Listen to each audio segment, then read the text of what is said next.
flowery-branched Gar, standing in front of a record-setting crowd of 6,396 fans in attendance for Military Day and the Falcons' last open training camp practice, coach Dan Quinn made a promise. On behalf of the 2017 Falcons, we dedicate this practice to our military veterans. We are going to strain, battle and compete with exactly the same passion that you do for us.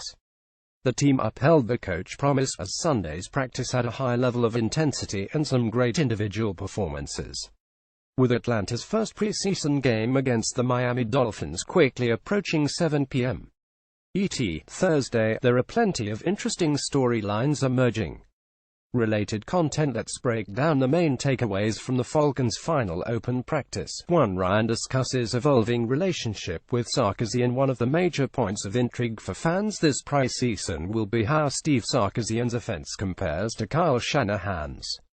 Ryan was asked about his relationship with the Falcons' offensive coordinator, and he explained it continues to evolve every day.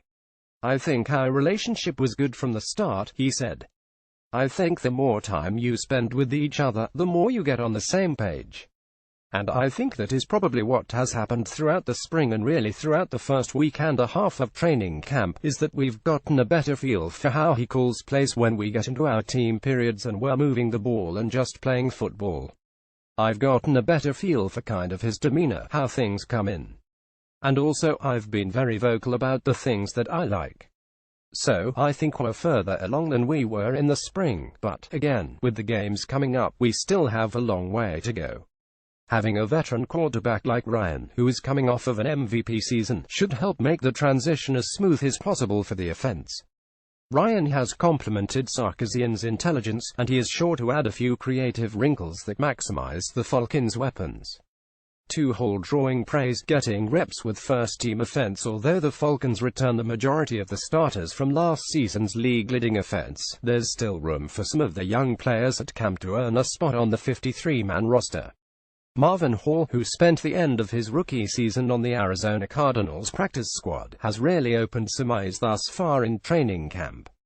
Hall is competing against a pair of talented rookie receivers in Josh McGee and Reggie Davis, and HES earned some important reps with the first team. Marvin has got in a lot of reps with the one's first team, with some of the other guys just being limited on reps, Matt Ryan said after Sunday's practice. "He's done a great job. I think HES gotten a really good grasp of the offense pretty quickly. We know Julio and Sanu, but what other receivers are impressing as competition heats up." https://coza19l8fzclpic.twitter.com/4JBWS. Atlanta Falcons at Atlanta Falcons August 5, 2017. After Friday's practice, Quinn explained that special teams could be a separating factor for the receivers, and the preseason games will reveal a good deal more about each player. 3. Ryan and Quinn explain approach to preseason games. Once preseason games get underway, many fans will want to see how the Falcons match up with whoever they're playing. It's always nice to earn a victory, but that's not the only thing that Quinn and his staff will be focused on. "We generally don't treat preseason games the same as in-season," Quinn said after practice. "We're in training camp mode. We want to really get evaluations on the players. That's critical in the preseason. We're trying to not only get your skills sharp but find out about a lot of new players and see where the skills are at, what versatility they have. We don't do the game planning part of it to get ready, it's really more about us." For a player as experienced as Ryan, the preseason may seem to offer little value. However, even the reigning NFL MVP has a plan for how he wants to approach these exhibition games, and he knows the importance they can have for the entire team. "For me, it's about going out there and trying to start fast," Ryan said. "Whenever you get this first preseason game, you know, we're knocking the rust off when we first get into training camp, but you're doing that same thing the first time you go out there and play. It's different when things are live. I want to see where we're at. I want to see where I'm at from a timing and a feel perspective, so, with whatever opportunity we get out there on the field, however long Quinn has us go, I want to make the most of it." To see all of Matt Ryan's post-practice press conference, click here.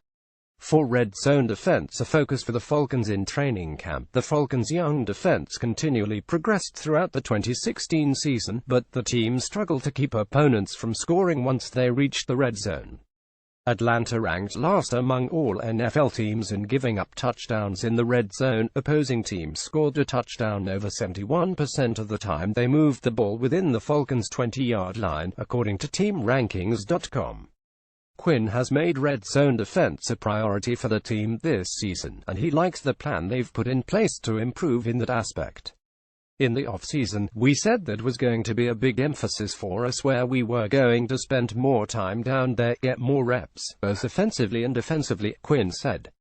I'm encouraged. It starts with a communication in the red zone to make sure routes that could come up, runs that could come up are identified. We're not there yet, but we're putting the work in. I like the plan that we have laid out over this month of training camp to get extra time to really emphasize that. 5. Quinn's interesting method for getting Sarkisian and man-well play calling practice. One of the things that made Shanahan's offense so effective last season was his ability to create late-game opportunities with his play calling earlier on. Play calling is one of the most important aspects of being a coordinator, and it will be interesting to see how the Falcons look with two new coaches in those roles.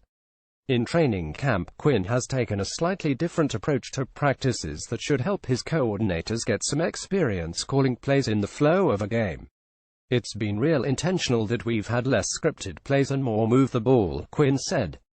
And I wanted both Sark and Marquand to be in the game calling mode. So, it was really by design. We've done a few move-the-ball situations. You see us having the competition in the red zone. The last few days we've played a first quarter, then a 2-minute half. We've also played a third quarter. We're trying to create those environments for the guys. It'll take work to get there, but we'll get there. That type of communication, we need to go through the exercises and keep doing them. To watch all of Dan Quinn's post-practice press conference, click here. 6. Crawford and Schrader missed part of practice. It's a primary goal for every NFL team to exit the preseason with much of its roster intact. Defensive lineman Jack Crawford and right tackle Ryan Schrader both left practice early, but there doesn't appear to be much cause for concern regarding the two veterans. No update yet, Quinn said of Crawford. He had a strained groin. We were more precautionary to take him out. Regarding Schrader, Quinn had this to say: he had a cut that needed to get cleaned up. So, he'll be back hopefully tomorrow. 7. Military Day, an important one for Quinn and the team since his arrival. Quinn has made it a priority to develop a connection with and show greater appreciation for those serving in the military. On Sunday, the Falcons donned camouflage jerseys and hosted their annual Military Day. Quinn delivered a speech to the crowd prior to practice expressing his thanks for the veterans in attendance. It's bigger than football. On behalf of our organization, thank you for your service. pic.twitter.com /4BB Atlanta Falcons at Atlanta Falcons, August 6, 2017. After practice concluded, Quinn started his press conference by explaining the importance of the day. So this Military Day, for us, it keeps increasing, he said. Man, did we feel the energy from the veterans today. We wanted to dedicate this practice to them. So, for all the sacrifice, that was such an important thing. You saw the different colored jerseys out there today, so everything today was focused on them. 8. Highlights: Hall and Burton come up with big catches during the one-on-one period. Hall and rookie receiver Dean T. Burton each made a catch that drew cheers from the onlooking fans. Hall beat cornerback C.J. Goodwin on a fade route and hauled in a perfectly thrown pass that fell just over the outstretched hand of his defender. You can check out the play here. Burton's reception came on a well-executed comeback route against cornerback Jalen Collins. The rookie gained good position on Collins and extended to high point the football, showing incredible concentration to keep possession all the way to the ground. Click this link to see Burton's catch.